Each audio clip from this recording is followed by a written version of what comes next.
Love staying informed? Subscribe now and get unlimited access to local news, weather, and sports for just 99 cents a month for your first 3 months at duluthnewstribune.news/join. Read every story, listen to every podcast, and download the apps that keep you informed on the go 24 hours a day.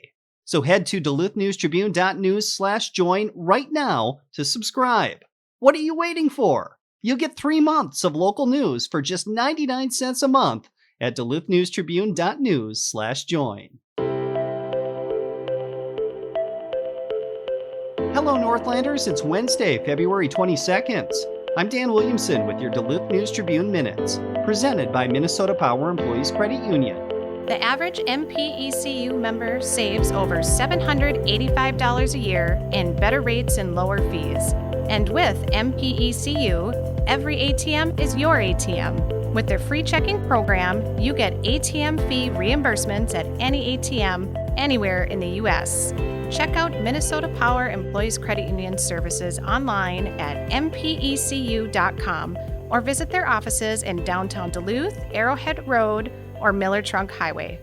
Now here's a look at today's headlines. A judge on Tuesday convicted Jordan William Carter, age 32, of unintentional second-degree murder in the death of 3-year-old Cameron Joseph Gordon.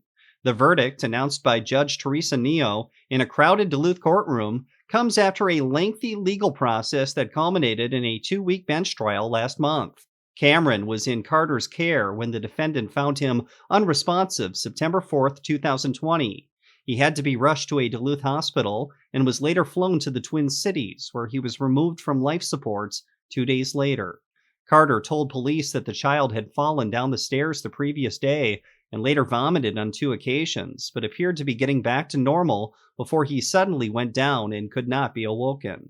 But doctors immediately suspected child abuse. Testimony from medical professionals indicated that Cameron had severe injuries that resulted in bleeding from both sides of the brain, along with retinal hemorrhaging in the eyes and several other documented injuries, including a healing rib injury. The defense, however, called a neuropathologist who reviewed microscopic tissue samples and opined that Cameron actually died of severe and chronic interstitial pneumonia. Carter waived his right to a jury trial and agreed to have the case considered solely by Judge Neo.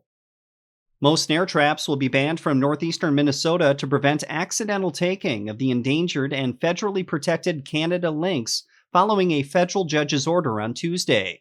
The case was brought by the Center for Biological Diversity in 2020, although the actual legal battle dates back to 2006. It restricts the use of wire strangulation traps north and east of U.S. Highway 53, reflecting a compromise, as Canada lynx habitat also extends to the west side of the highway in northern Minnesota, according to Colette Atkins, senior attorney and carnivore conservation director for the center.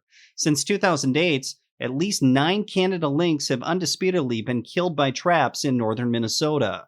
Atkins suspects the number of lynx taken in the state is actually far greater. She cited the U.S. Fish and Wildlife Service's estimate that for every 1 that is reported, there are 2 that are unreported. While no one has an exact count of how many Canada lynx live in Minnesota, Atkins said the last estimate placed the state population at between 50 and 200 animals. Due to their rarity, the Canada lynx is protected under the Endangered Species Act.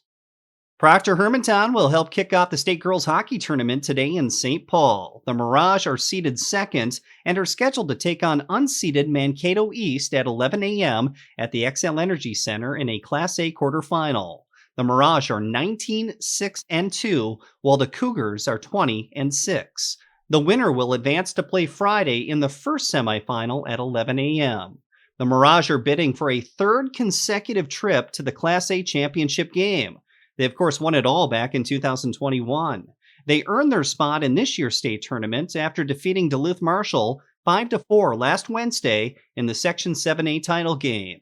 Here's head coach Emma Stauber and junior forward Hannah Graves.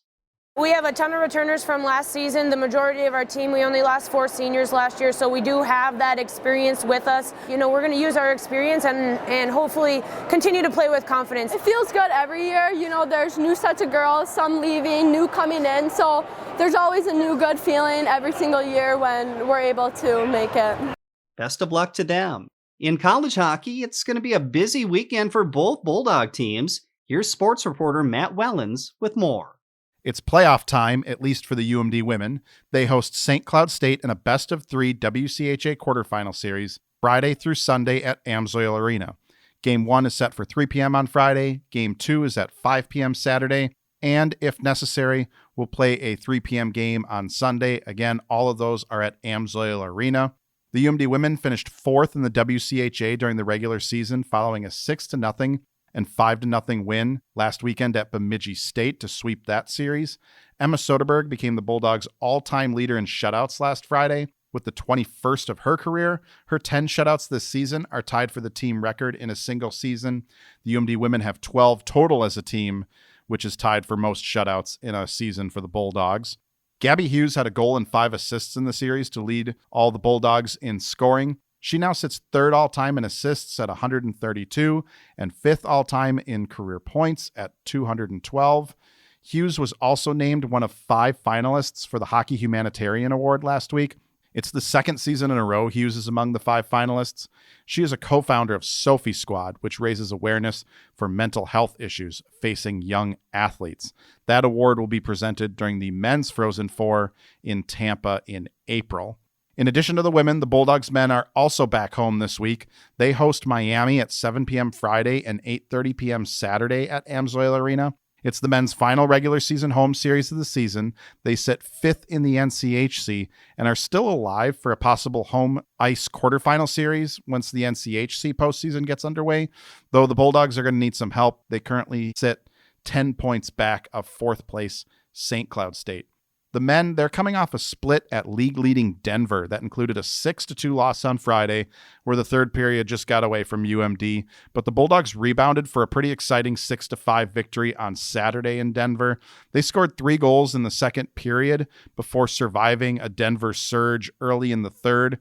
UMD also had to kill off 2 5-minute major penalties on Saturday.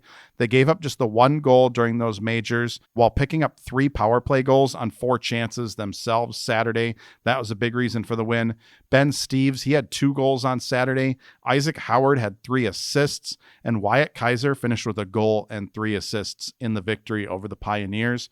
The UMD men are holding their senior night on Friday due to the late start time on Saturday.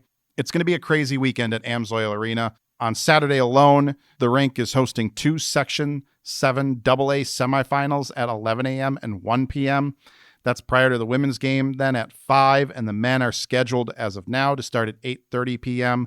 Both the men's games this weekend could be delayed if the women's playoff games do run long. To keep up with the Bulldogs all weekend long, visit Duluth.com/Bulldog Insider. That's your shortcut to all of our UMD hockey coverage. Sign up for the Bulldog Insider newsletter for series previews that are delivered right to your inbox on Friday mornings. Check out this week's episode of the Bulldog Insider podcast with UMD men's seniors Tanner Latteroo and Jesse Jocks. That drops on Thursday. Now back to you, Dan. Thanks, Matt. Now here's your forecast brought to you by the News Tribune's 20 Under 40 Awards. Weather forecast for the Duluth area. We have a winter storm warning that'll go into effect around midnight tonight. For today, just patchy drifting snow and kind of blustery at times with temperatures in the teens today. Northeast winds around 15 to 25 and gusty. Tonight, snow developing overnight. Snow could be heavy at times. Widespread blowing and drifting snow after midnight. Temps falling to near 0. Winds going northeast at 20 to 25, gusting as high as 35. Thursday, widespread snow, heavy at times, gradually coming to an end during the day, but very blustery with blowing and drifting snow, then turning bitterly cold Thursday night. Sunshine returns Friday with temps in the single digits. I'm Storm Tracker meteorologist John Wheeler. Thank you to the 20 Under 40 Awards for their support. Now is your chance to nominate someone younger than 40 who's making a positive impact in our Northland. Nominations are open through February 28th. Submit yours at duluthnewstribune.com/20under40. Reporting for today's episode was done by Tom Olson and Matt Wellens. Thank you for listening to the Duluth News Tribune Minutes. Have a great day, and we'll see you back here tomorrow.